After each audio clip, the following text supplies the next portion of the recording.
Tunasalimia kanisa mujina la Bwana Yesu Kristu. Amen. Saluons l'église au nom de Jésus-Christ. Amen. Tutalamuka juu ya kusoma neno la Mungu. Nous allons nous tenir debout pour lire la parole de Dieu.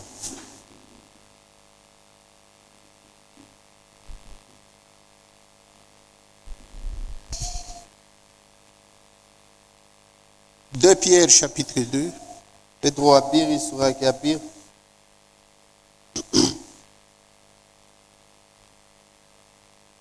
De verset 1 à 9. Kwanza mstari ya kwanza mpaka ya 9. Psaume 34. Zaburi sura yake ya 34. De verset 20 à 23. Mstari ya 12 mpaka 23. Et Amos chapitre 4. Na Amosi sura ya 4. Tutaomba Mungu. Je vais prier Dieu. Mungu Baba wa Bwana wetu Yesu Kristu, tunakupikia asante magharibi ya leo. Juu tunakusanyika kwa neema yako Mungu wetu. Je, tunasema hii mkusanyiko ni yako mapenzi. Sauti yako inasema hakuna kitu inaweza kufanikana hapa chini kama wewe uruhusu na kuitika. Uriwa leo waseme ni banani batakuwa hapo, ni banani abatakuwa hapo senye. Bale beko hapo na yuwa juu ya nini banapasha kuyapo. Bala bana hapo we Mungu na yuwa juu ya nini abana hako senye. Tunakusanyika hapa juu ya neno lako, kuisoma, kuitangaza, kuiamini. Usaidie kila nafsi kumpresence yako senye. Sauti yako inasema nini ule kondani yenu anashindia bukubwa kule kumudunia. Tunapenda we Mungu uingie ndani yetu. Sasa vile ulikuwa mmoja na mwana wako Yesu Kristu, naye aliomba, alitamani na sisi tukuwe mmoja naye na we Mungu wetu. Utumize ile kintu kunjia neno lako, kunjia Roho Mtakatifu. Bariki masauti tunaanza kusoma na kutangaza. Ulisema yo njo nuru ulitupatia na uzima ya milele. Ulisema hii njo mkate ilitoka kumbinguni. Inaachana na ile mana Israeli alikula mujangwa Seigneur. Hii itupatie uzima ya milele. Hii ipate kututunza Seigneur. Sifa rudi kwako muyote. Tunaomba na matumaini mujina la Yesu Kristu. Amen.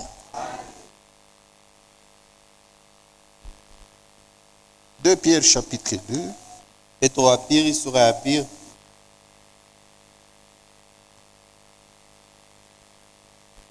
Le verset 1er. Mstari ya kwanza.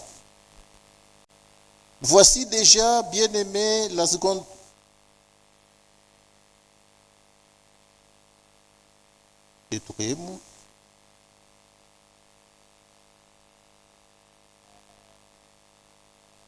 De Pierre chapitre 1 et 2 Pierre chapitre 2. Petro wa pili sura ya pili. Oui, le verset 1 jusqu'à 9. Kwanzia mstari kwanza mpaka 9. Moi, j'ai lisé déjà le chapitre 3. Mimi nilianza kusoma sura ya 3. Il y a eu parmi le peuple des faux prophètes et il y aura de même parmi vous des faux docteurs. Kulikuya katikati ya taifa banabii babongo na kutakuya vile vile katikati yenu balimu babongo. Qui introduiront des sectes pernicieuses. Bale batengisha mankundi ya kupotesha bantu. Et qui, reniant le maître qui les a rachetés, na mukukatala bwana ule aliwakomboa, attireront sur eux une ruine soudaine. Batakokota yulu yabo kuharibifu ya ghafla. Plusieurs les suivront dans leur dissolution. Bamingi batabafuata mkupotea kwao. Et la voix de la vérité sera calomniée à cause d'eux. Na njia ya ukweli bataishimanga njuu yabo. Par leur cupidité, ils trafiqueront de vous au moyen des paroles trompeuses. Kupitia kupenda kwabo kwa makuta, batafanya biashara katikati yenu kupitia maneno yabo ya bongo. Et que menace depuis longtemps la condamnation. Bo bale hukumu ikuna bafuata tangia zamani. Et dont la ruine ne sommeille point. Na bo bale ile waribifu wa Yesu kulala yule yao. Car si Dieu n'a pas épargné les anges qui ont péché, kama Mungu ashikwepushe ba malaika bale balitenda nzambi, mais s'il les a précipités dans les abîmes de ténèbres, kama ribatupa muile shimu ya giza, et les réserve pour le jugement, na iko na bachunga njuu ya hukumu, s'il n'a pas épargné l'ancien monde, kama shikuepushe ile dunia ya zamani, mais s'il a sauvé Noé, lui, 8e, ce prédicateur de la justice, na kama aliokoa Noa ule wa munane, ule mubiri wa waki, lorsqu'il fit venir le déluge sur un monde d'impies, wakati alileta gariga pa inchi ya uchafu, s'il a condamné à la destruction et réduit en cendres les villes de Sodome et de Gomorre, kama aliharibu na kubomola ile muji ya Sodoma na Gomora kwa maivu, les donnant comme exemple aux impies à venir, akaileta kama mfano juu ya bale bachafu beko nakuja, s'il a délivré les justes et Lot, profondément attristé de la conduite de ces hommes sans frein dans leur dissolution, kama aliokoa Loti ule anaanza kunungunika kwa upana juu ya mwenendo ya bale bantu benye kupotea bila mpaka, car ces justes qui habitaient au milieu d'eux, kwa maana ule muwaki anaanza kuikala katikati yabo, il était tourmenté journellement son âme juste à cause de ce qu'il voyait et entendait de leur œuvre criminelle. alianza kunungunika ndani ya nafsi yake juu ya bila alianza kuona na kushikia kupitia matendo yabo ya buuaji. Le Seigneur s'est délivré de l'épreuve les hommes pieux. Bwana akajigomboa kuile mapizo ya bantu safi, Et réservé les injustes pour être punis au jour du jugement. na anachungia bale bazalimu juu ya kubapiza siku ya hukumu. Bwana Mungu abariki masauti, amen. Que Dieu bénisse ces paroles, amen. Tunaweza kuikala. Vous pouvez vous asseoir. Mawazo yetu ya siku muhimu mahubiri Notre pensée sur cette prédication inashimamia pa ile nukta ya tisa. se base sur le 9e verset. Tutarudia hapo, inasema hivi: Nous allons y retourner. Ça dit ceci: le Seigneur s'est délivré de l'épreuve les hommes pieux. Bwana amejifungua kuile kipimo ya bantu safi bautawa.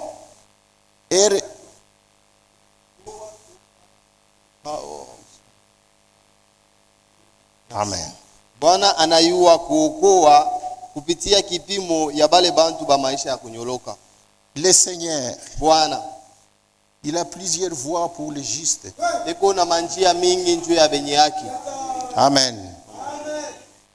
Mais il garde une seule voie pour les impies. Walakini anachunga tu njia moya njuu ya bantu bachafu. Notre Dieu devant les impies, Mungu wetu mbele ya bantu bachafu il n'a pas beaucoup de travail. ana na kazi ya mingi. Il leur a réservé une seule voie du jugement, Asha kubachungia tu njia moya ya kubahukumu, une seule voie de condamnation. njia tu moya ya kubawapiza. Mais les justes ou les hommes pieux, Walakini bantu benye yaki wala bantu ya maisha ya usafi, il leur réserve toujours un moyen pour s'échapper. anabapatiaka mpaka namna ya boku epuka. C'est ce qui est dit ici. Ndio bile banasema hapo. Le Seigneur s'est délivré de l'épreuve les hommes pieux. Bwana anajua kukomboa kuile hatari ya bantu banyekuwa maisha ya takatifu. Kama uko mwenye haki, Si vous êtes un homme pieux, kama unesha kuamini Mungu, si vous avez déjà cru Dieu, uko mtoto yake, vous êtes son enfant, unamwamini bya vous kweli, l'avez cru réellement. Biblia inaita sema uko mwenye haki. La Bible dit que vous êtes un homme pieux. Biblia inasema Mungu anesha kukuhurumia, Mungu anawasababu mazambi yako. La Bible dit que Dieu t'a déjà pardonné, il a déjà oublié tous tes péchés. Ndio maana ya kuhesabia haki kumacho Mungu. C'est ça la justification devant Dieu. Nikusema Mungu anakuhurumia, Dieu te pardonne, anasababu na makosa yako, il oublie même tes fautes. anaijimisha. Il efface cela. Kama anakuangalia, S'il te regarde, uko mwenye haki tu es injuste kwa imani tu. par la foi seulement. Amen. Hii njo majimu iko muhabari njema. C'est ça la folie de la bonne nouvelle. Amen. Amen. Donc tukunaokolewa kwa imani Nous sommes sauvés par la foi na kwa neema ya Mungu. et par la grâce de Dieu. Amen. Imani yopana kutangulia neema. La foi n'a pas précédé la grâce. Ne précède pas la grâce. Neema yo njo ya kwanza. C'est la grâce qui est en première position. Imani inafuata nyuma. Et la foi suit après. Njo kwa na mumapu ya wokovu Là pourquoi dans le plan du salut, Mungu ndio kunatafuta mtu. C'est Dieu qui cherche l'homme. Amen. Ni nini kuna kutafuta? Qu'est-ce qui te cherche? Neema ya Mungu. C'est la grâce de Dieu. Amen. Sasa kama Mungu anakuhesabia ikisa vile alihesabia haki Abraham. Maintenant, lorsque Dieu vous justifie comme il avait justifié Abraham, Juu Mungu njia yake ya wokovu iko moja tu. parce que Dieu n'a qu'un seul chemin du salut. Biblia inasema La Bible dit, Mungu wetu na neno lake habibadiliki. notre Dieu et sa parole ne changent pas. Na manjia ya Mungu ya wokovu haibadiliki hapa. Même les voies de Dieu pour le salut ne changent pas. Paka vile aliokola bakumwanzo na bakumwisho ndio vile atabaokola. De la même manière qu'il a sauvé ceux du début, c'est de cette même manière qu'ils sauveront ceux de la fin. Paka ile namna alipatia bakwanza Roho Mtakatifu ndio namna moya moya atabatia na ba mwisho Roho De Mtakatifu. la même manière qu'il a baptisé ceux du commencement, le baptême du Saint-Esprit, il le fera de même pour ceux de la fin. Kama leo ana changer ni kusema eko Mungu akukotola. S'il change aujourd'hui, c'est-à-dire que c'est un Dieu qui commet des erreurs. Sasa vile ana Mungu akukotola, Comme c'est un Dieu qui ne fait point d'erreur, paka vile alitendaka ndio vile atatenda na leo. de la même manière qu'il avait agi, c'est de cette même manière qu'il agira aujourd'hui. Amen.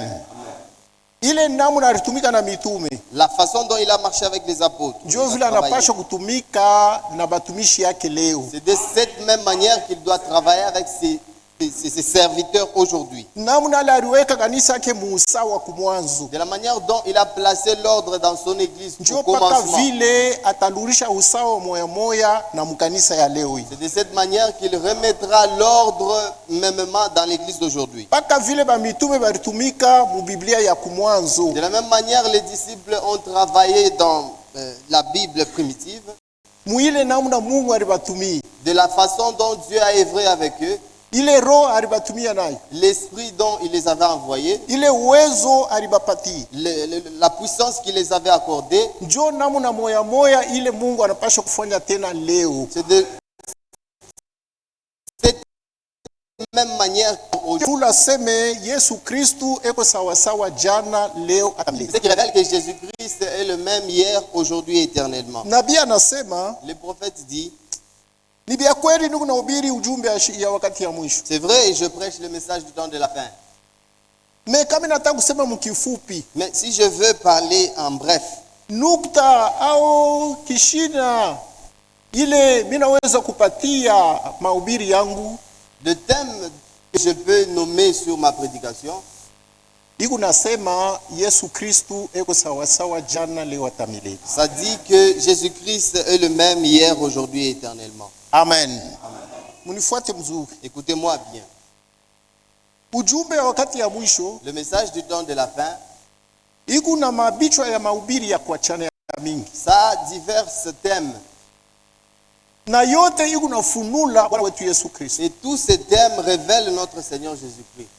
Juu kuhubiri Parce que prêcher, ni kufunula Yesu Kristo kukanisa. c'est révéler Jésus devant l'Église.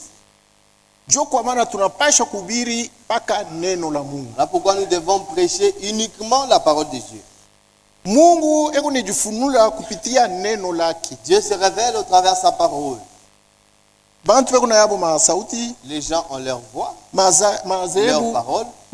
mazebu iko na yabo neno, Les dénominations ont aussi leur parole kuma theologie, par la théologie, kuma somo yabo ya Biblia. par leur étude biblique.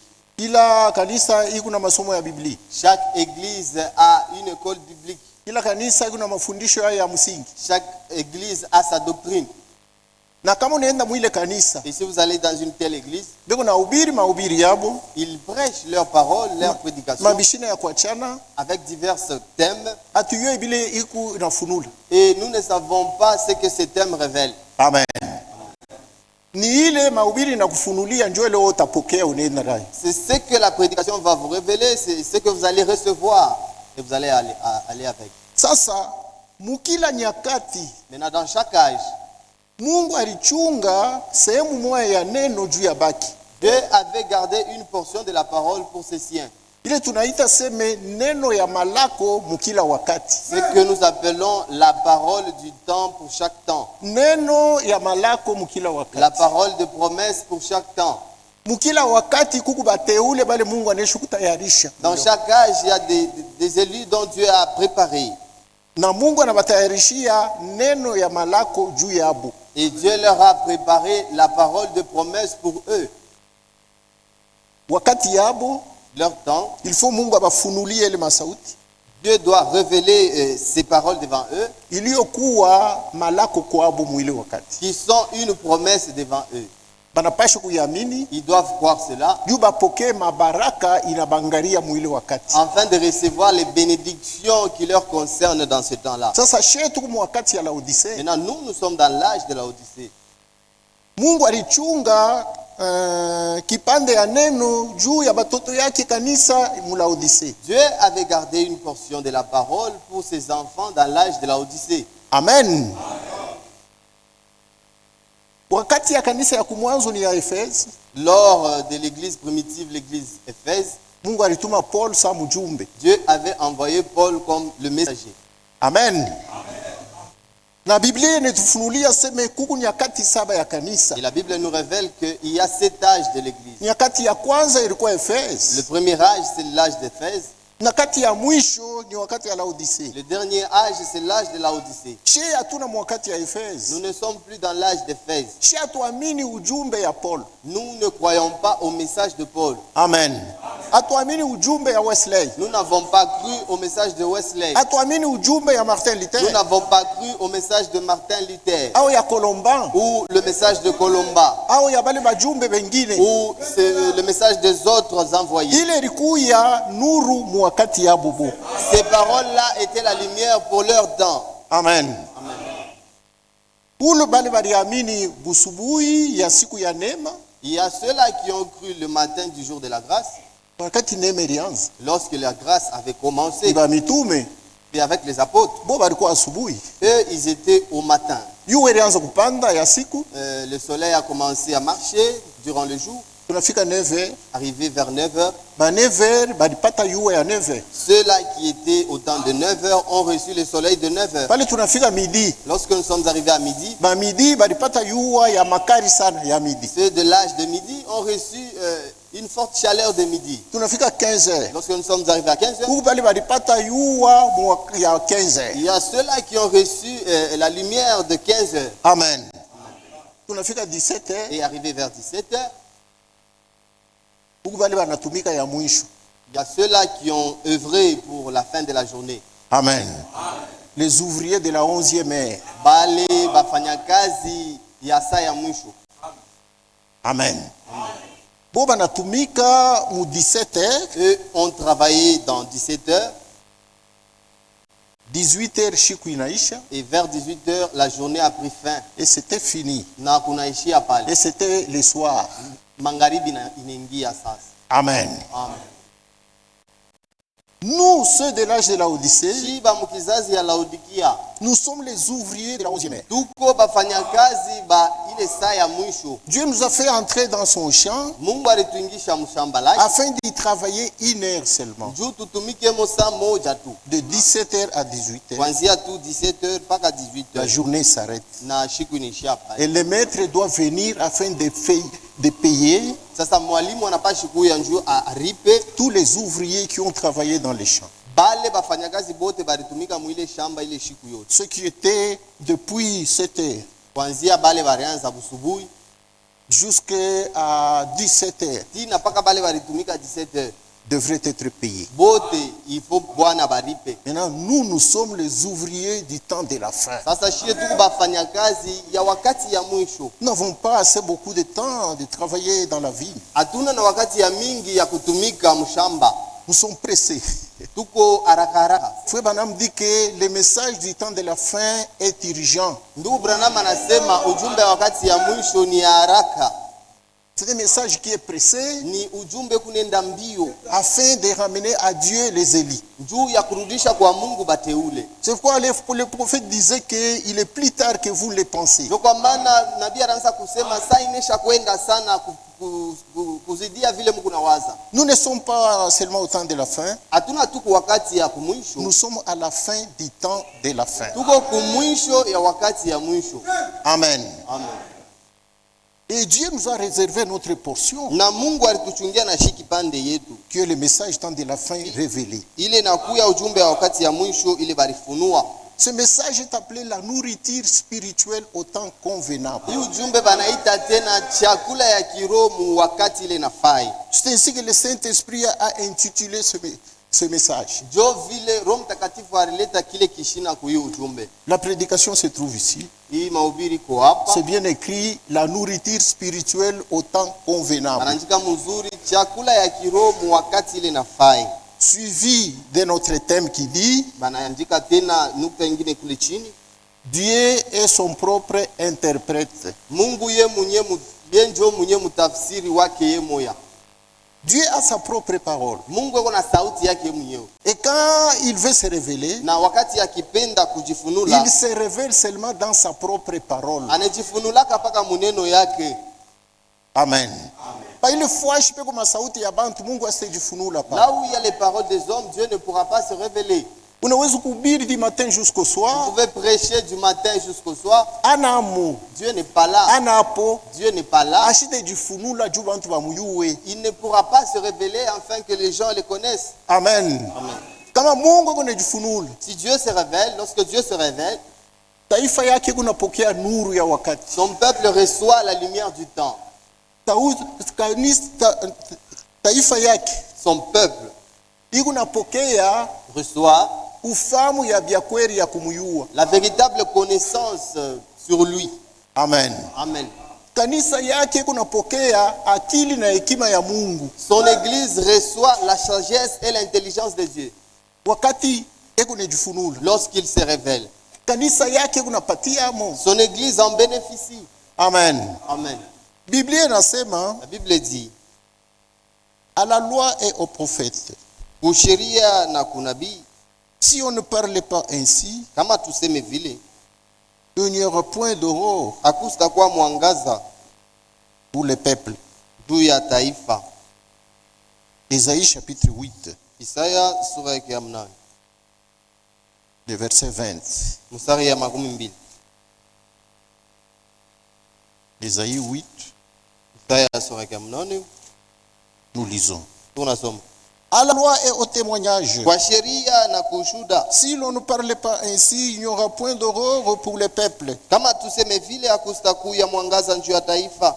Il sera errant dans les pays, accablé et affamé. Ataanza kuzunguluka huku na huku mwile muji mwenye kuwa na njala, Et quand il aura faim, na wakati atakuwa na njala il s'irritera. atasirika, Il maudira son roi et son Dieu, atalaani mfalme wake na Mungu wake, et tournera les yeux en haut, na atageuza macho juu, puis il regardera vers la terre, na kisha tangalia pa udongo. et voici, il n'y aura que détresse, obscurité et de sombresses angoisse. Na tazama kutakuwa tuhole, giza na matabu ya mingi. À la loi et au témoignage. Kwa sheria na kwa ushuda, Voilà comment est-ce qu'on doit apporter la parole du Seigneur. ndio muinamna tunapashi kuleta sauti ya Mungu. Puisque si on ne parle pas ainsi, Juu kama tuseme muinamna, il n'y aura point d'aurore sur le peuple.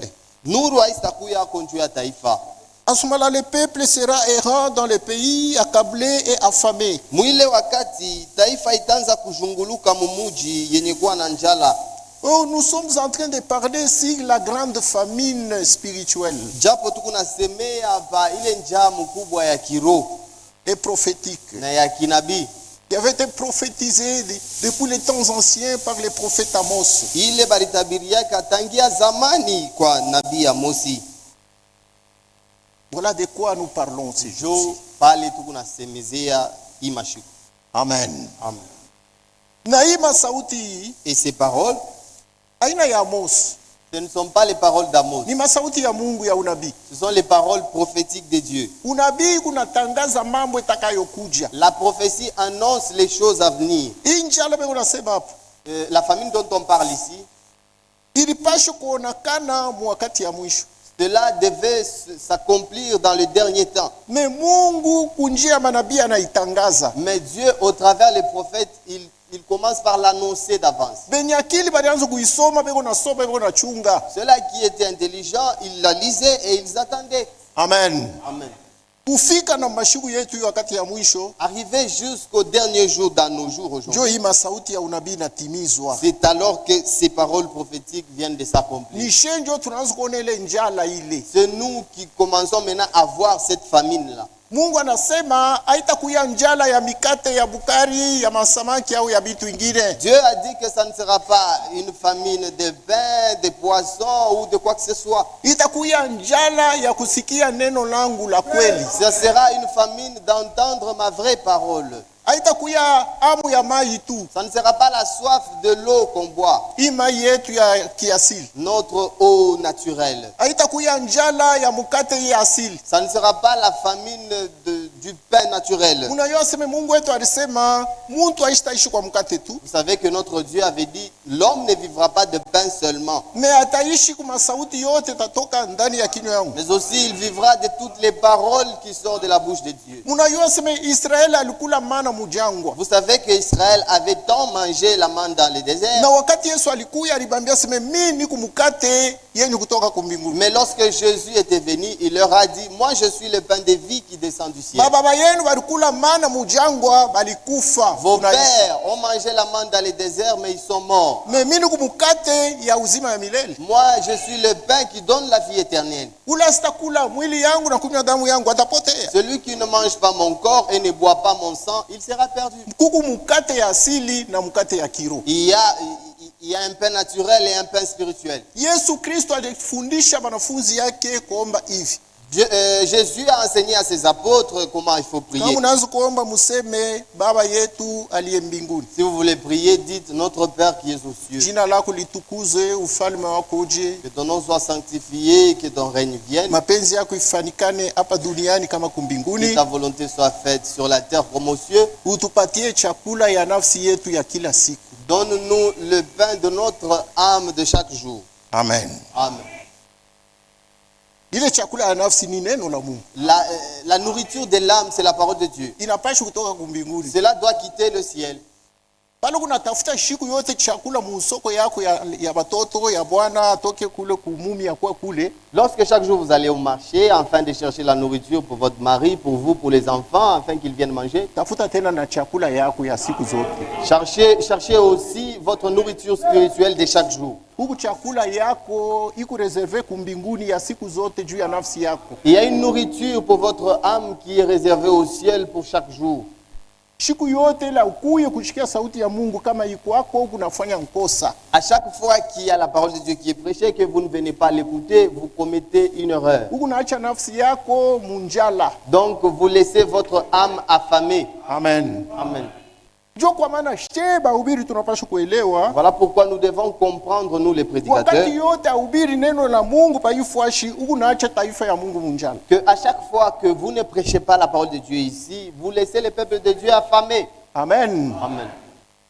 Donc ubiri neno la Mungu vile nafaa ni ya mafaa. Donc prêcher la parole de Dieu comme il faut, c'est très important. Haina kubechana huku kushe. Ce n'est pas se surpasser ici à la chair. Haina kupendeza bantu huku kushe. Ce n'est pas venir et plaire aux gens ici à la Huku chair. kuche kuku mambo ya kutumikia Mungu ndani ya mapenzi yake. Ici à la chair, c'est l'affaire de servir le Seigneur dans sa volonté. Huku bali unatumikia Mungu nje ya mapenzi yake. Il y en a ceux-là qui servent Dieu en dehors de sa volonté. Na huku bali unatumikia Mungu ndani ya yake mapenzi. Et il y en a ceux-là qui le servent dans sa volonté. Mwi wakati yetu Dans notre temps, Mungu anesha kujifunula. Dieu s'est déjà révélé. Anesha kufunula namuna ya kumtumikia. Il a déjà révélé la manière dont il faut le Anesha servir. kufunula ni wapi wewe unapaswa kumtumikia Mungu. Il a déjà révélé où est-ce que vous devez aller servir le Seigneur. Jo kwa maana tunatoka mazebu. Voilà pourquoi nous avons quitté les dénominations. Tunatoka matengenezo ya batu. Nous avons quitté les organisations humaines. Mungu asitatumikaka tashi kumwa muzebu. Dieu n'œuvrera plus jamais dans les dénominations. Mungu asitatumikaka tashi kumwa matengenezo ya batu. Dieu ne travaillera plus jamais dans une organisation humaine.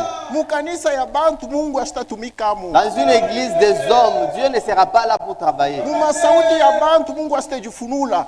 Par les paroles des hommes, Dieu ne pourra pas se révéler. Voilà pourquoi mwi wakati ya mwisho Voilà pourquoi, dans ce dernier temps de la fin, anafunula kipande ya neno juu ya baki. il a d'abord révélé une portion de la parole à cause de ses siens. Na ni wi ujumbe wa wakati ya mwisho. Et c'est ce message du temps de la fin. Hii ujumbe wa wakati ya mwisho Ce message du temps de la ni fin, ufunulo ya Yesu Kristu muzima kuyake kanisa. c'est la révélation complète de Jésus-Christ devant son Église. Wakati batoto yake beko nashikia ujumbe wa wakati ya mwisho, Lorsque ces enfants écoutent le message du temps de la fin, beko mbele ya ufunulo ya Yesu Kristu ils mwi sont wakati. devant la révélation de Jésus-Christ en ces temps. Beko natembea munuru ya wakati. Ils marchent dans la lumière du jour. Beko nakula chakula inayofai muile wakati. Ils mangent la nourriture spirituelle au temps convenable. Sasa kama tunamhubiri bintu ingine, Maintenant, si nous venons ici et nous vous prêchons autre chose, haitakuwa mapenzi ya Mungu. cela ne sera pas la volonté de Dieu. Mina uwezo kuikala bila ni mahubiri nini? Mina tunga yangu mahubiri. Je peux être là, je m'assois, je commence à penser sur quoi est-ce que je viendrai vous prêcher.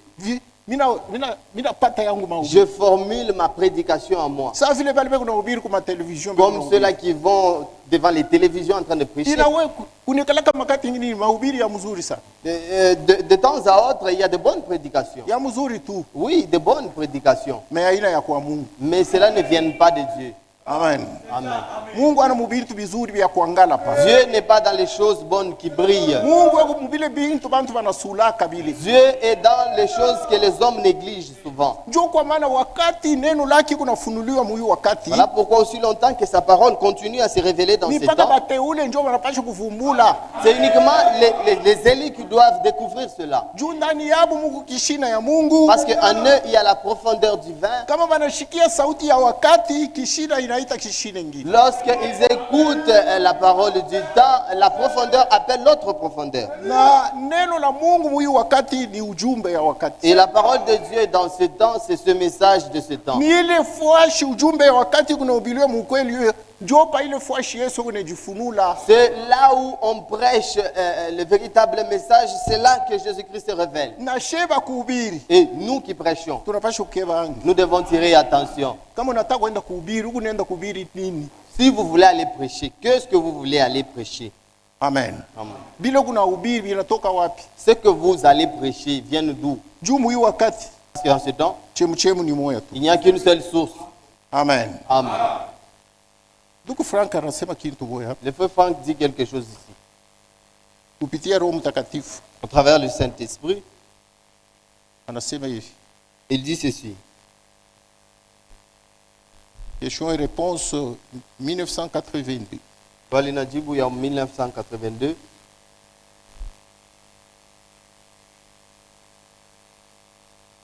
Et la page 2. Page ya pire.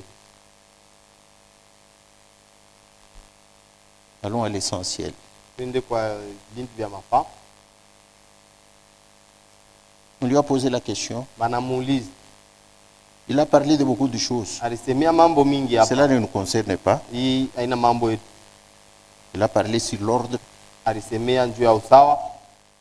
mais voyons ce qui nous concerne. Tuangalie vile binatuangalia. La question.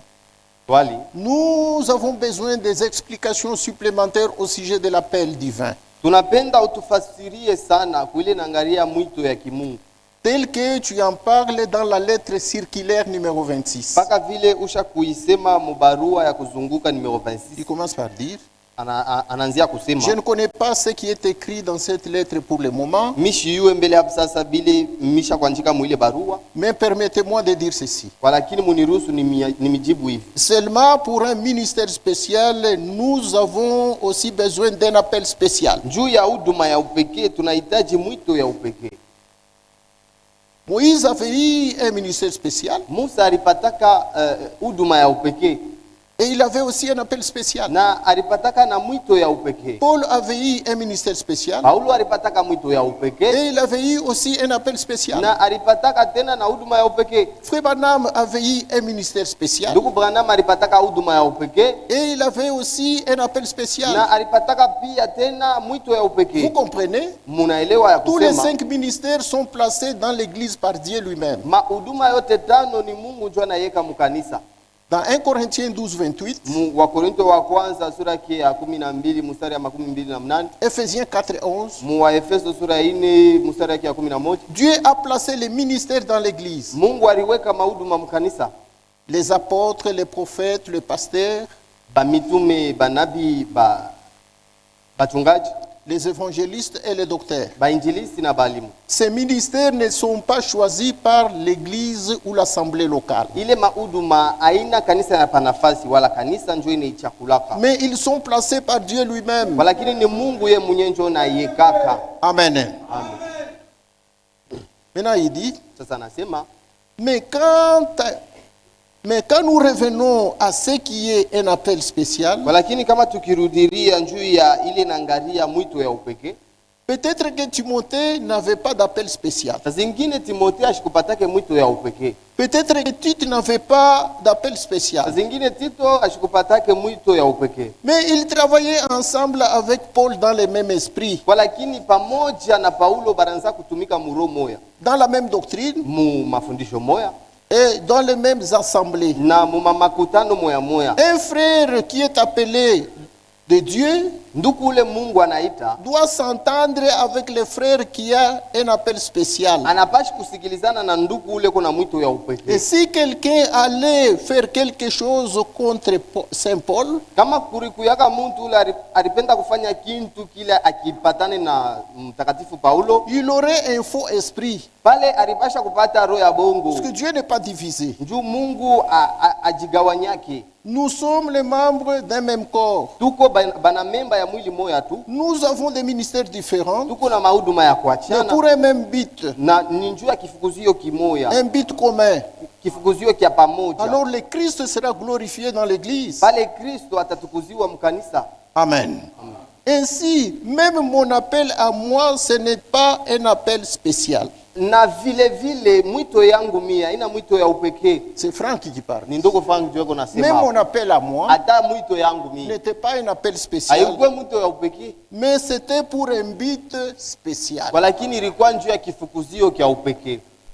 Celui qui a eu un appel et un ministère spécial dans notre temps, Ule alipokea tu mwito na huduma ya upekee mwi wakati yetu. c'est seulement William Branham. Ni paka tu nduku William Branham. Comme Paul en avait, Paka vile Paulo alikuyaka comme nayo. Moïse aussi en avait. Paka vile na Musa naye alikuyaka nayo.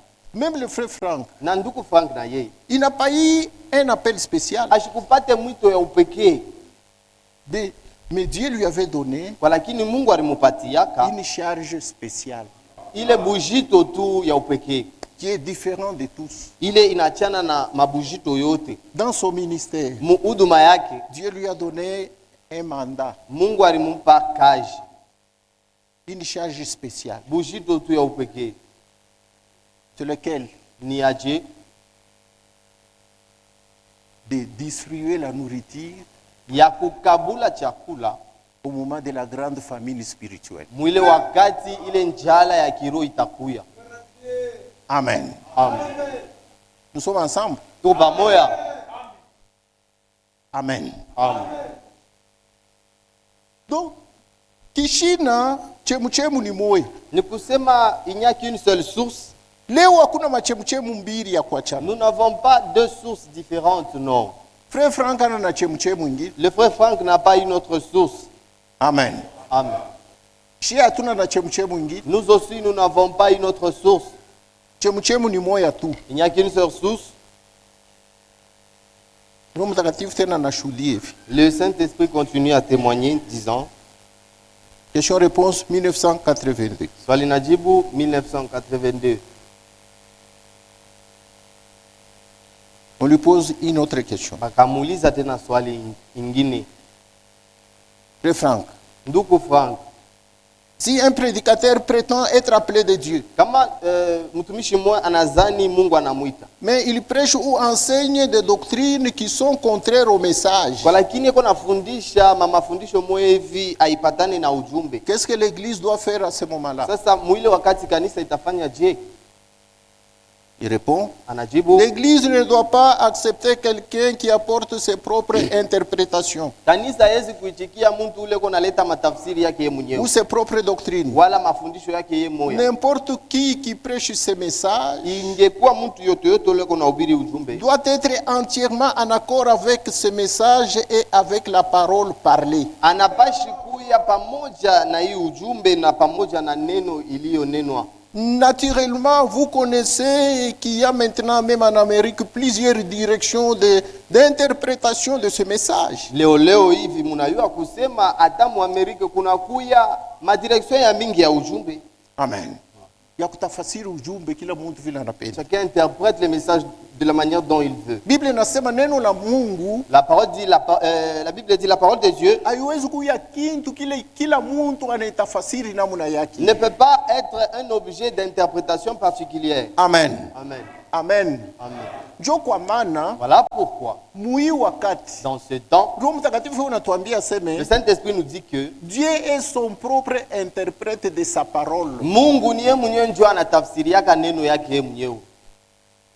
Dieu, Mungu ce n'est pas le pasteur qui doit interpréter la parole. haina mchungaji ndio atatafsiri neno ya Ce Mungu. n'est pas un apôtre. Haina Ce apotre, n'est pas un docteur. haina mwalimu mwa Ce fulani, n'est pas l'assemblée. haina kanisa. Dieu est son propre interprète de sa parole. Mungu yeye ndio mwenye mtafsiri wa neno yake. Quand il parle, Wakati yako nasema il vient lui-même pour expliquer ce yeye qu'il a mwenye dit. eko nakuya tena kufasiria bila anasema. Et il explique comment. Na eko na bifasiria je? Il interprète comment. Eko na bitafsiri je? Il interprète sa parole par ses serviteurs, les prophètes. Eko na tafsiri neno yake kupitia batumishi yake banabii. C'est pourquoi un prophète, Ndio kwa maana nabii il est l'interprète de la parole de Dieu. ni mtafsiri wa sauti ya Mungu. Et à ce moment-là, ce n'est pas la personne qui interprète. Mule wakati eko na tafsiri, haina tena ye mtu eko na tafsiri. C'est Dieu qui lui donne la révélation de la parole. Ni Mungu ndio eko nampatia ufunuo wa neno. Et il vient pour interpréter la parole de Dieu Na- sous le Saint-Esprit. Anakuya sasa kutafsiri neno ya Mungu chini ya ongozaji ya Roho Mtakatifu. C'est pourquoi le prophète, qui est-il?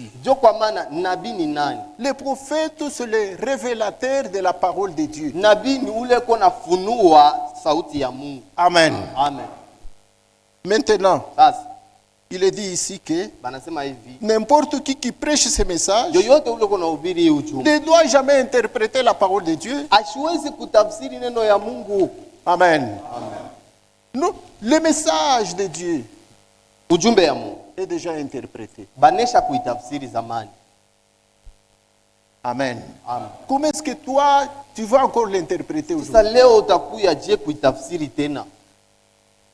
Yo, hii ni ufunuo Mungu analeta. Ça, c'est la révélation dont Dieu a apporté.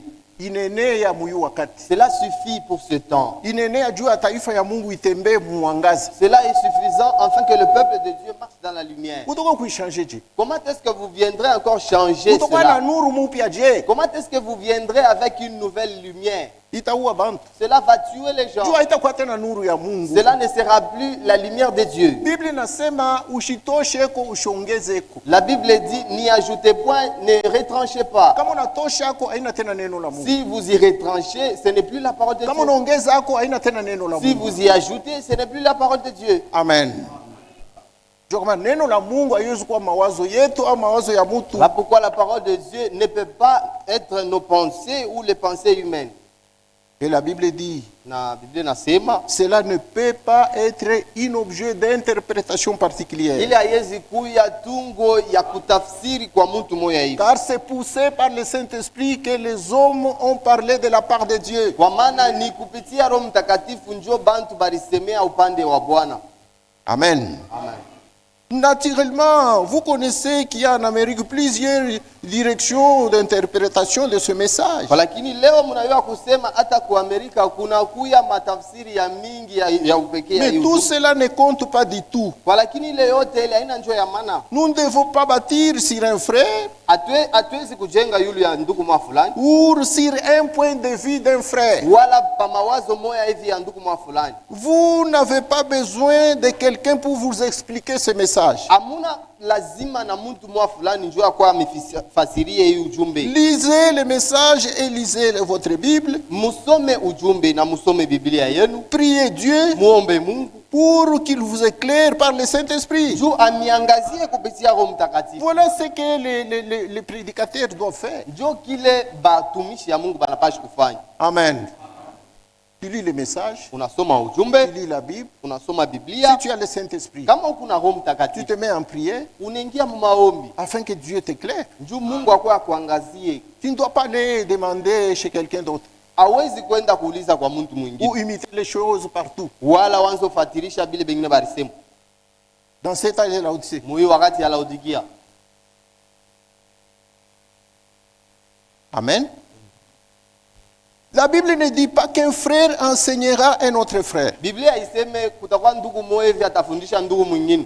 Mais c'est écrit, ils seront tous enseignés de Dieu. Kwa lakini imeandikwa bote batafundishiwa na Mungu. Si un frère vient, Kama ndugu mmoja il anakuja, donne son point de vue. analeta mawazo yake. Un autre frère vient aussi. Mwingine ndugu anakuja, Il donne aussi son point de vue. na yeye analeta kuona kwake. Et tout cela va causer la confusion. Ile yote italeta tu mvuruko. Et la confusion sera observée partout. Na ile mvuruko itenda fashi yote. Et à ce moment-là, ce n'est pas Dieu. Na mwile wakati haitakuwa tena Mungu. Notre Dieu est un Dieu d'ordre. Mungu wetu ni Mungu wa usawa. Alors acceptez seulement les frères qui vous enseignent la vérité de Dieu. Sasa mwitike tu banduku bale beko na mifundisha ukweli ya Mungu. Vous devez être gentil avec tout le monde. Munapashi kuwa ba gentil na bantu bote. Ne soyez pas ennemis de votre frère. Mushikwe badui ya banduku yenu. Mais si quelqu'un enseigne ce qui n'est pas correct, Kwa lakini kama kuku muntu ule ko nafundisha bintu bila bina sawa. cela va causer du trouble dans l'assemblée. Ile italeta mvuruko mu Maintenant, makutano. pour éviter ce Sasa trouble-là njia dans l'assemblée, kuevite ile mvuruko mu makutano. il est bien de parler au frère, de ne pas lui permettre de prêcher cela. Inabidi kumuonesha nduku ashubiri tena bile.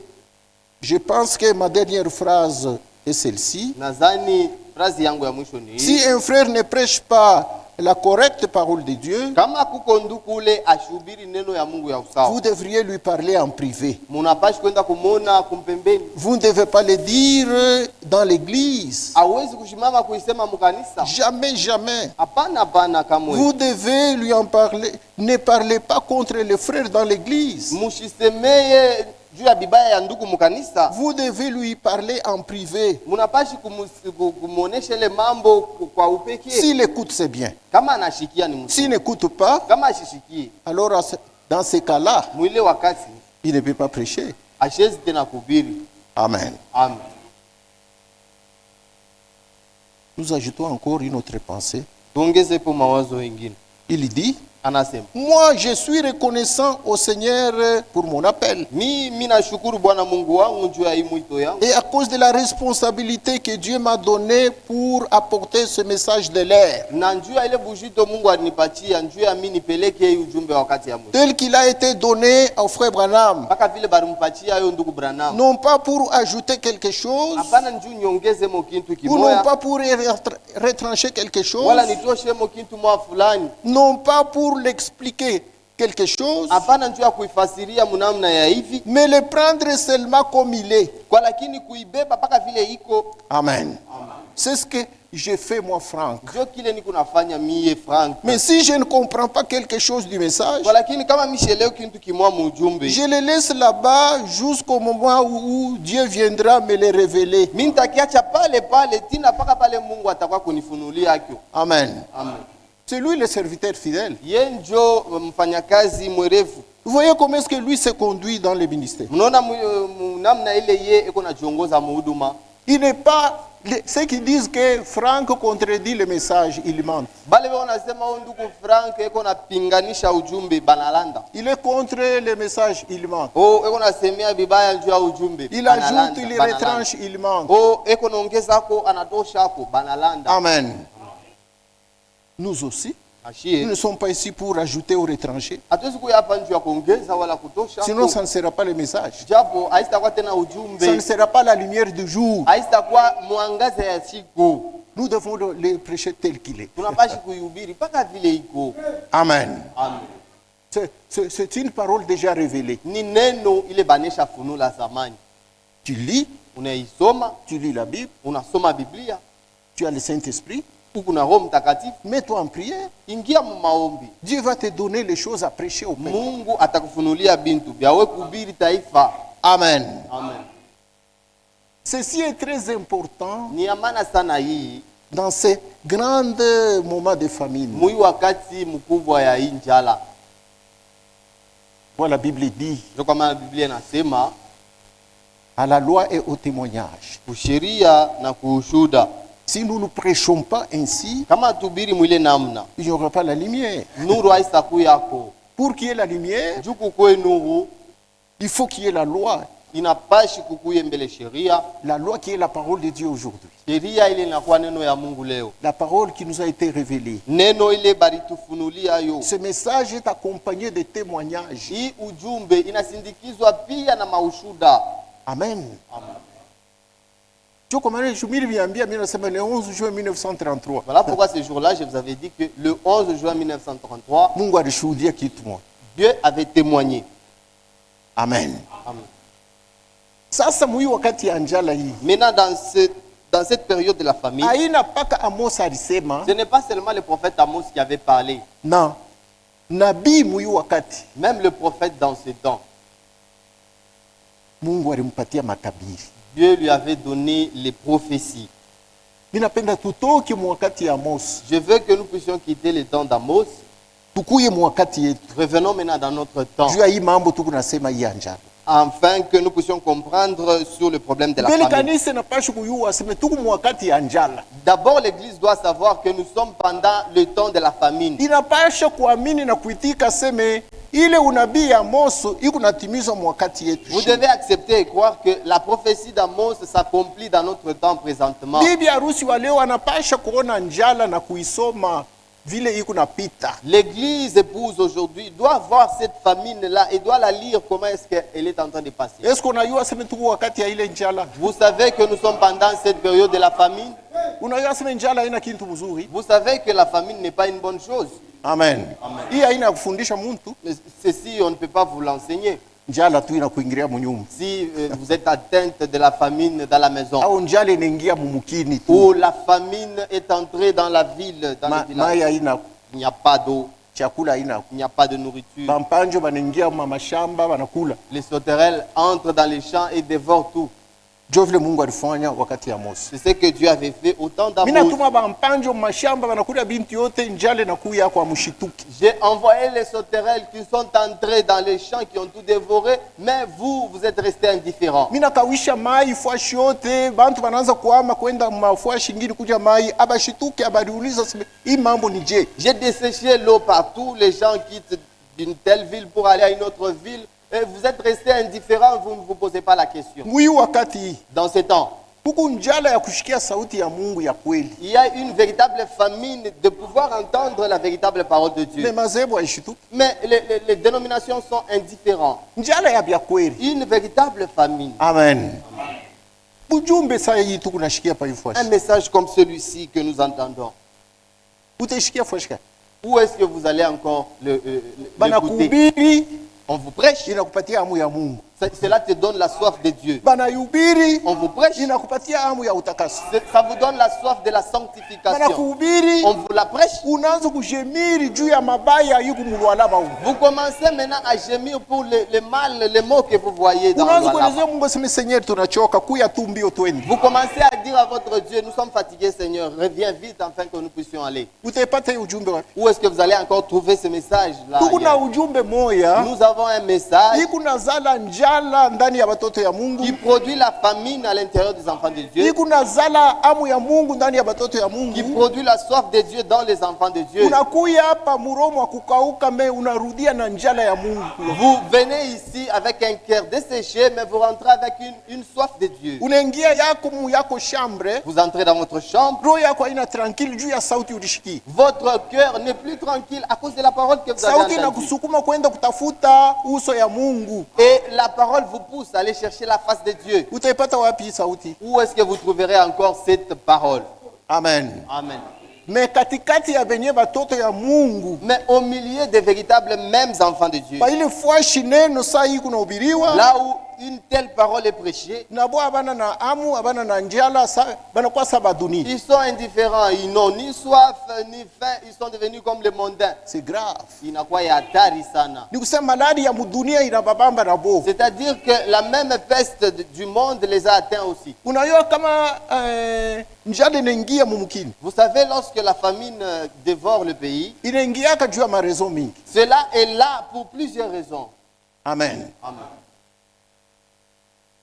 Kama vita inaingia mumkini, Si la guerre entre dans un pays, saa ile inaingiaka mu guerre ya le 13. comme la guerre du 13, Amen. Pale badiabos baringiaka. les diabos qui étaient entrés dans le pays. Aku nani sineli binakachika. La SNEL avait interrompu ses services. Régie des eaux binakachika. Régie des eaux même avait interrompu Mu ses services. vita ukaleke kintu kunatumika. Pendant la période de la guerre, aucune chose ne fonctionne. Kana sineli nakata. SNEL a interrompu ses services. Juu kule ku sineli kule tenda kufa. Hakuna muntu aenda mkaji. Là, à la SNEL, vous irez faire quoi? Personne Kama ne unaenda va. mkaji masashi na kubamba munjo na kufa Si batoto bambakia. vous vous mettez en cours de route, vous risquerez de recevoir une balle perdue. Kule kwenye kule kuma kabini kule ba rebelle banesho kuingia. À la cabine, là où il y a de l'électricité, les rebelles sont déjà là. Hakuna kuwakisha moto. Il n'y a pas moyen d'envoyer de Juu l'électricité. kama nawakisha moto bantu bataanza kuona clear. Si on envoie de l'électricité, les gens verront clair. Amen. Amen. Mwishi kama nakuya kwako takata moto, ashita kuachia moto. Lorsque un voleur vient chez vous, il va d'abord éteindre la lumière. Soko hainako. Il n'y a plus de marché. Utaenda kuuza wapi? Où est-ce que vous irez payer à manger? Vie inakuwa cher. La vie est devenue trop chère. Ile mega ilikuwa peut-être ya 15 000 francs. Le méga le seau qui coûtait 15 000 francs, Wanaweka peut-être 30 000 francs. on met maintenant le seau à 30 000. Inakuwa ya kuelezeana kwa mashikio ya kufichika. Cela devient en cachette. Cela n'est plus à publier. Njali inaingia mkini. La famine entre dans le pays. Amen. Amen. Kama kuna gérance mubaya, Si vous avez une mauvaise gérance, finance yako inaanguka, unaingisha njala. finance tombe et là, directement, vous êtes en famine. Bakuta yote uchunge mzuri na kuisha, Si vous ne gardez pas bien l'argent et votre argent finissez, njala inaingia mnyu, c'est fini. Vous êtes atteint de la ya kuri ya famine. binako, Vous n'aurez plus de ya nourriture, kuvala binako. vous n'aurez plus de vêtements. Batoto abadenda kumasomo. Les enfants ne pourront plus étudier. Binti yote binashimama. Tout s'arrête. Ni nini? C'est quoi? Le moment difficile. Ni wakati ya magumu, Moment de la famine. wakati ya njala, Haikalaki ya mzuri hapa. aina wakati ya kufurahikia. Bantu banatanka. Banaanza kutanka. Les gens commencent à être errants. Angalia vile Eli alitanka. Regardez comme Élie avait erré aussi. Mungu anaona Samaria inaingia muzambi. Dieu a vu Samarie entrer dans le péché. Anasema zambi yote inapaswa kuapizwa. Il dit que tout péché doit être puni. Aucun péché ne restera impuni. Hakuna nzambi tutacha bila kuyapiza. Sur l'individu, sur le peuple, sur une église. Ikwe yulu ya mtu moya, ikwe yulu ya taifa wala yulu ya kanisa. Va leur dire que Wendo kabonisha kusema il ne va pas pleuvoir akustapika mvula cette tena. année-ci, Hii mwaka hii. pendant 3 ans et demi. Kadiri ya miaka makumi Il y aura une grande miaka sécheresse. tatu. Kutakuya ukavu ya nguvu sana. Mungu kama anaanza kunyonga mavisi, Lorsque Dieu commence à visser les choses, ananyongaka polepole mesirema. il les visse mesurément et tout doucement. Mutafanya maorgei aseme no sheye me Vous Mungu unaenda enorgueillerez. mesirema Vous direz, nous, non. Dieu les fait tout doucement et sûrement. jusqu'à ce que mwe venye mutaichika aseme en tout cas mkono ya Mungu iko- Dina paka iko pale, nguvu. vous accepterez que la main de Dieu est puissante. Eli toka uende kule kukerichi. Et Élie quitte ici, va là, au torrent de Kérit. Aba bengine batakufa na njala na hamu, Les autres mourront de faim et de soif. mais toi va là-bas. Toi, où est coulé? Mungu Dieu, anayua kuepusha baki il sait épargner ses siens, bali beko na muongopo, ceux-là qui sont pieux, bali beko na tembea muimani. ceux-là qui marchent dans la foi. Hata mwamume inakuwa ya nguvu je, Même si le temps devenait difficile, comment bo abatakufa njala pa. ils ne mourront pas de la famine. Amen. Amen. Anesha kuba réserver quelque chose. Il les a déjà réservé quelque chose. Dans des moments difficiles, Muma wakati ya magumu. huyu waseme kama uko wa Mungu, Mungu ashikwache. Sachez que si vous appartenez à Dieu, Dieu ne vous abandonne Mwi pas. wakati ya mwisho. Dans ce temps de la fin, Pale mazebu beko na tanka huku na huku. lorsque les dénominations sont errants de ça et là, Épouse l'épouse ya shitanki. n'est pas errante. juu Mungu alikuwa anaisha kureserve. Parce que Dieu avait déjà réservé. Amen. Amen. Elia anatoka naenda kutorao ya Kerit, Élie a quitté là-bas et il est allé au torrent de Kérit. kule kulikuya mai, Là, il y avait de l'eau. mai ya mchakulio, L'eau pour l'élu. kulikuwa chakula. Il y avait la nourriture. Mungu anafua namna yote, bakorbo wanaleta kurisha Eli. Dieu a tout fait afin que les corbeaux apportent de la nourriture à Élie. Banabii ni picha ya Yesu Kristo mu Biblia. Les prophètes sont l'image de Jésus-Christ dans la Bible. Banabii ni picha ya bibi harusi. Les prophètes sont l'image de l'épouse. Huyo Eli alikuwa picha ya bibi harusi. Élie, ici, il était l'image de l'épouse. Mungu anaanza kuonesha ila atafanya na bibi harusi mashuku ya unabii. Dieu montrait par là ce qu'il fera avec l'épouse dans les jours à venir. Amen. Eli ashukukwenda kutafuta kufanya vyakula. Élie n'était pas allé chercher afin de préparer la nourriture. Mais règle. La mère aigle, Amen. Alikuwa anaisha kutayarisha chakula. Maman Taï avait déjà préparé la nourriture. Anafika kule, Arrivé là-bas, ilikuwa chakula ya muda kidogo. c'était la nourriture d'un peu de temps. Ile chemchemu nayo inakauka. Et cette source-là avait séché. Inakauka paka hivi bankunguru nabo abalete chakula. Dès lors que la source a séché, les corbeaux ont cessé d'apporter la Juu nourriture. ilikuwa ni wakati ya njala. Parce que c'était un temps de la famine. Mungu anamwambia Eli, Dieu a dit à Élie, toka tena hapo. quitte encore ici Kwenda au ku Torrent. Serepta. Va à Serepta. Kule Là, mimi naisha kuordone. j'ai déjà ordonné, Utakunywa, tu mangeras là-bas, tu boiras là-bas, utakula chakula. et tu mangeras là-bas. Eli anatoka, Élie a quitté, anaenda ku Serepta, et il est allé à Serepta. anakuta chakula. Et il a trouvé la nourriture là-bas. Ni chakula ya je. C'est quelle sorte de nourriture? Ila haikuwa tena chakula ya asili hapa. Ce n'était pas une nourriture naturelle, non. Amen. Amen. Ile ilikuwa ni chakula ya ainsi dit le Seigneur. C'était une nourriture venant de l'ainsi dit le Seigneur. Sasa tutasema ule alilisha ni ule mwanamke mchane ndio alilisha Eli au ni Eli alilisha ule mwanamke? Que dirons-nous donc? C'est la veuve qui avait nourri Élie ou c'est Élie qui avait nourri la veuve? Amen. Amen. Juu bote walikuwa mukipwa. Car eux tous étaient pendant la saison de la sécheresse. Bote walikuwa munjala. Eux tous étaient pendant la grande famine. Mungu Dieu alilisha mwanamke analisha na Eli. Dieu avait nourri la veuve et avait aussi nourri Élie. Kupitia neno lake. Au travers seulement sa parole. Ile bunga ilianza kuonekana mwile ntugu ya bunga shiku na mafuta. La farine et l'huile qui se renouvelaient chaque jour. Ilikuwa ni majibu ya ainsi dit le Seigneur. C'était la réponse ya hivi Bwana Juu anasema. Eli alimwambia aseme Parce que Élie l'avait dit, ile kilogo ya asili inabakia mwili. le peu que tu as naturellement, Wendo nifanishe chakula. va d'abord faire pour moi un gâteau. Unaona Biblia inasema La Bible dit, tukunanunua bintu bya kumbingu, bintu bya milele nous rachetons les choses d'en haut, les choses éternelles, kupitia bintu bya asili Mungu kunitukaburia au hapa chini. travers les choses naturelles que Dieu nous accorde sur la terre. Amen. Amen.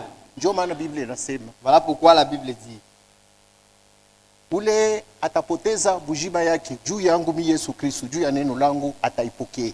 celui qui perdra sa vie à cause de moi Jésus, à cause de ma parole, la retrouvera. Ule ataichunga Mais celui ataipoteza. qui la conservera, la perdra. Amen. Amen.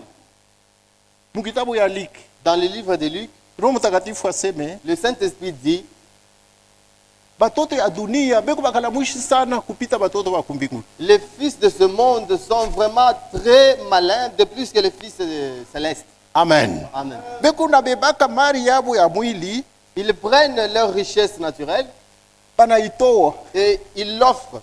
juu wakati batakosa Parce que lorsqu'ils vont en manquer, bale balitolea ceux-là qui avaient offert, bana bakumbuka. ils se sont souvenus. Asa kapanja ni muntu wa pia. Ah, il dira, ah, Kapanji, c'est un homme bien. Mnakumbuka wakati tulikuwa na njala hapa? Vous vous rappelez lorsque nous étions en famille, Alitusaidia sana. il nous avait aidés.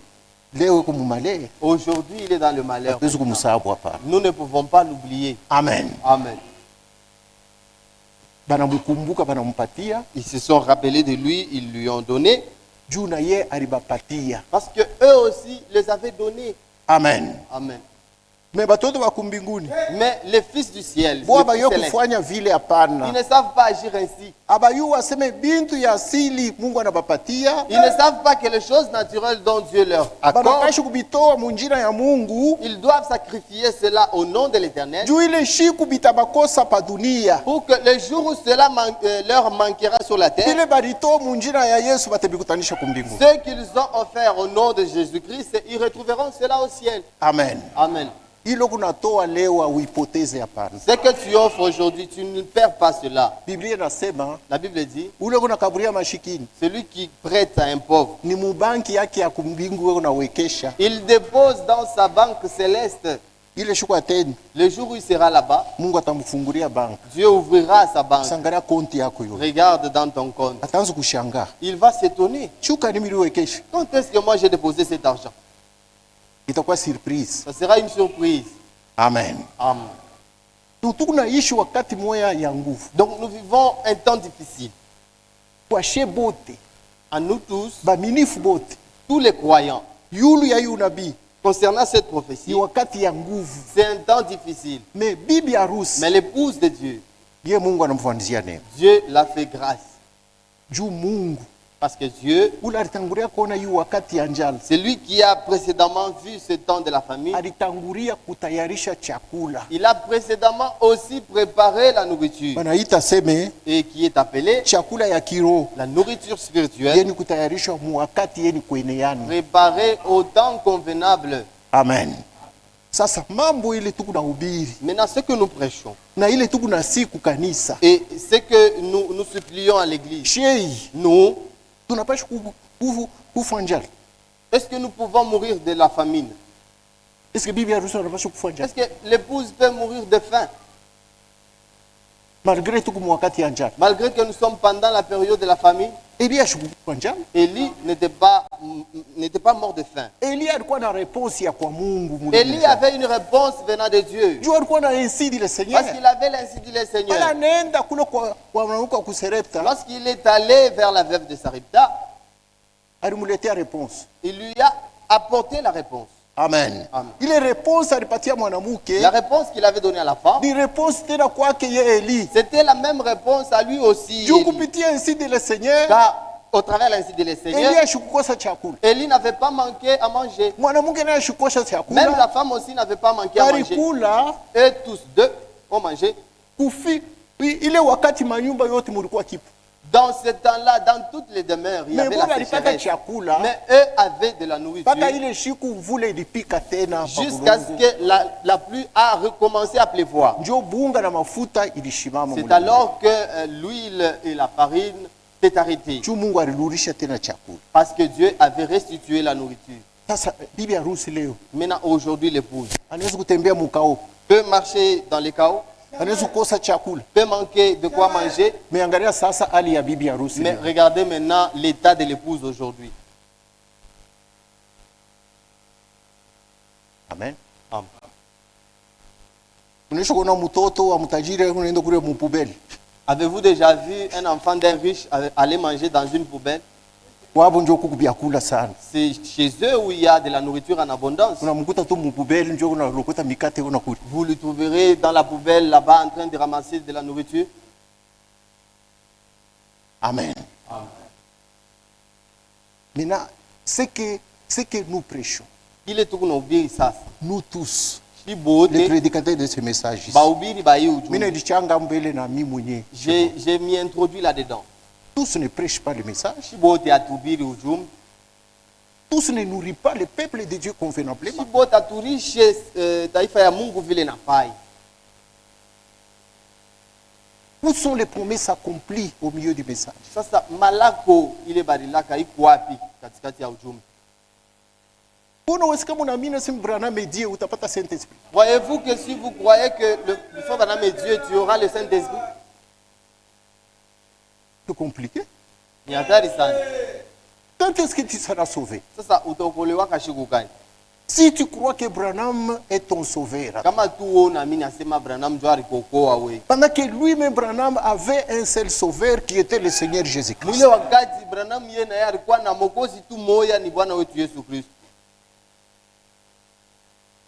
Que Dieu vous bénisse. Bwana amebariki. La grande famine spirituelle. Jala mkubwa wa kiroho Avait prophétisé le prophète Amos. ile nabii Amosi alitabiriaka. Nous sommes en train de vivre Tukunaishi cette famine. ile njala, Mais heureusement, walakini kwa heri le Seigneur Bwana sait comment protéger anayua namna ya kukinga les justes, ba benye haki, les hommes pieux. bantu ba maisha ya utawa. Il sait comment les protéger. Anayua namna kani ya kubakinga. Joko wewe hawezi kama unaelewa ujumbe muina mu. Voilà pourquoi, si vous comprenez le message dans ce sens, Utaanza kuacha nafsi yako munjala. comment est-ce que vous laisserez votre âme dans la famille? D'abord tuko wakati ya njala. D'abord, nous sommes pendant la période de la Unaacha famille. nafsi yako munjala. Et vous laissez votre âme dans la famille. Unatokelea tu mwaminifu wa mudimanshi. Vous êtes devenu un croyant de dimanche. Kama unaonekana hii dimanshi, utaonekana ile dimanshi nyingine. Si vous venez ce dimanche, c'est seulement l'autre dimanche que vous viendrez. Nsoko hii kujisha. Juste aller vendre au marché. Hii kunakosesha kwa kushikia sauti. Cela vous empêche à venir écouter la parole de C'est pour Dieu. la qu'est-ce qui peut nous séparer de l'amour de Christ? Mtakatifu Paulo yuko nasema ni nini tatutenga na mapendo ya Mungu? Ni nini unatangulisha mbele ya sauti ya Mungu? Qu'est-ce que toi tu mets en première position devant la parole de Dieu? Roho Mtakatifu aseme, Le Saint-Esprit dit, ile unatangulisha mbele ya neno la Mungu. ce que tu mets devant la parole de Dieu, Njoo sanamu yako ile kunaabudu. c'est ça ton idole que tu adores.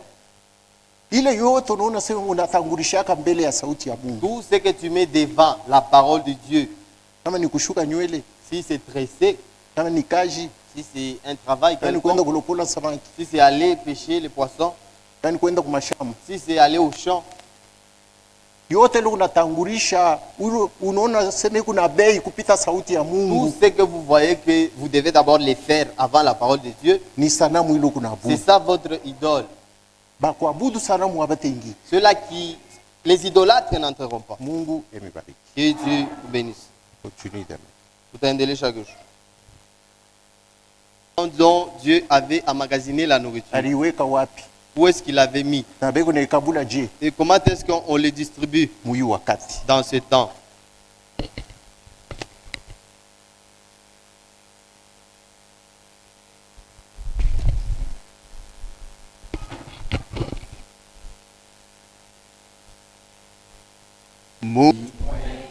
Mungu ni mwema, Mungu ni mwema, ni mwema kwangu. Mungu ni mwema, Mungu ni mwema, Mungu ni mwema, ni mwema kwangu. Mungu ni mwema, Mungu ni mwema, Mungu ni mwema, ni mwema kwangu. Dieu est bon, Dieu est bon, Dieu est bon, il est bon pour moi. Dieu est bon, Dieu est bon, Dieu est bon, il est bon pour moi. Zambe malamu, Zambe malamu, Zambe malamu, malamu unanga. Zambe malamu, malamu, Zambe malamu, malamu, Zambe malamu, malamu unanga. Tashukuru Mungu wetu Nous allons remercier notre Dieu mwakati ya nguvu parce que nous sommes dans un temps difficile, ya kipimo ya munene sana. les temps de l'épreuve. Memwi wakati ya kipimo munene Mais dans ce temps du grande épreuve, iliyokuya ukosefu wa chakula, où il y a le manque de la nourriture, iliyokuya sauti ya Mungu, qui est la parole de Dieu. Mungu anatufanyia kwa neema, Dieu nous a fait grâce. anatayarisha chakula Il a préparé la nourriture juu yetu shie. pour nous Hii wakati ya ukosefu dans ce temps de la carence. ni kipimo, C'est une épreuve. mais shie tuko épargné. Alors nous sommes épargnés. Est-ce que ukatikati ya leo épargné? Est-ce qu'aujourd'hui tu es épargné? Est-ce que unavumbula sema ni wakati ya njala? Est-ce que tu découvres que c'est dans le Est-ce que temps de ukuna la kuanzia famine? kusema hii sauti kunashikia njoo chakula? Est-ce que tu sais que cette parole que tu entends, c'est ça la nourriture? Biblia kunasema soyez reconnaissant. La Bible dit kuya na shukrani. Tabeti anapikia Bwana Mungu asante juu alimchunga kipushi kufika paka. Mapendo yako kwetu iko wazi. Kama tuko naona namna gani uko natuangaikia muyako programu usudi tupate kushiriki yako tukufu. Kama tunaona ile kitu kweli, tunaelewa, hatutacheza na sauti yako. Kama tunaweza kuona namna gani wewe Mungu uko natuangaikia, vile tunashikia roho na tufundisha, jua kuna mtu anaweza kukosa kuelewa kusema wakati ni wakati mbaya sana. Sur le plan spirituel, hakuna fashi sauti yako ya Mungu, hakuna fashi sauti yako ya kweli inahubiriwa. Bantu bana remplacer pa kutangaza mapenzi yako mbele ya taifa, banatangaza mawazo yako. Et pourtant wewe Mungu ukosha kusema ima sauti yangu shikio Mungu ataongeza yako, kushikio Mungu anaweza napunguza yako. Sasa vile bantu wanaongeza, bantu wanapunguza, wewe hauna tena katikati ya bantu, hapana. Hauna tena ndani ya kanisa huko nje. Bantu wako naririsha bobo wenyewe na mawazo yao. Na ile nafanya que uretire parole de vie katikati ya bantu. Ni kusema kuko njala moyo ya nguvu sana. Memu hiyo wakati ya nguvu. Sasa vile kupaka na nkunji moyo ya bateule bako batoto. Bale unafurahi Seigneur, unapendezwa nabo au bachake vile pana. Tunashikia maandiko kasema ile mambo difficile ni épreuve. Huko natayarisha paka namna moja juu ya kuweza kuepargne kwa épreuve bako batoto bateule mwile wakati. Unefanaka wakati yote. Ulifanya wakati ya Noé pour épreuve de force, les déluges qui devraient tomber. Pour épargner Noé na jamaa yake. Ulifanya wakati ya Lot. Épreuve de force ilikuwa ni moto ilipasha kuchoma bakadi juu ya mabaya ilikuwa ndani ya maisha yabo. Pour m'épargner Seigneur. Mwakati ya Eli, c'était la même chose. Et leo Seigneur, épreuve de force, c'est la famine ya sauti ya biakweli mwi wakati ya mwisho. Pendant que bengine bako nangaika, bako nateswa, meshio na tutarishia kwa sauti ya biakweli. Sema kwa tuichokake kuishikia. Plus tuko naishikia, plus tuko naipenda sana. Plus tuko naishikia, tuko napata nguvu, tunakaribia na utimizo ya masauti ya malako. Seigneur, c'est pourquoi tunasema we ni mapendo kwetu. Asante ya mingi sana. Jina lako lisifiwe. Kama kuko pamoja katikati yetu ya comprendre le kintu, wewe ndio unasaidia kwa bantu kuelewa.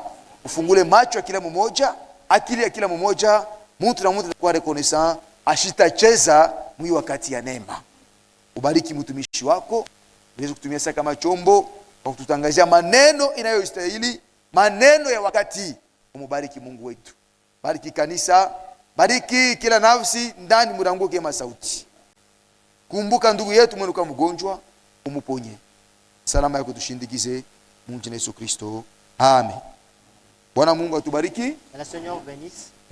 Kesho vendredi, Demain c'est vendredi. tuna programme ya prière. Nous avons le programme de la prière. Prière yetu inaanzaka na 10h juste. Notre prière commence dès 10h juste Mais souvent tulianza kuarrêter na 15h30. et on a arrêté à 15h30. Asa tuna remonter On a remonté un peu, les 30 minutes. 30 minutes. Donc prière kuna malizika, inapaswa kumalizika na 15h juste. Donc la prière prend fin à 15h juste. Les 15h juste, Kwanza 15h juste 30 minutes donc.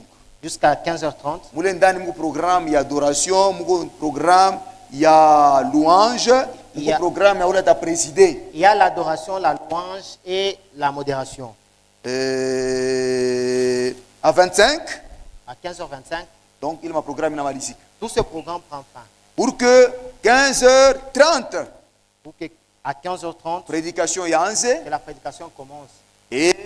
inamalizika na 16h, Que la 16h30. prédication prenne fin à 16h30. Voilà, comme ça on a remonté na 30 minutes On a remonté de 30 minutes. parce que bantu patachoka sana, Parce que les gens se fatiguent. alors tunaba libérer à temps. Et pour les libérer à temps. Bwana Mungu amibariki. Que Dieu vous bénisse.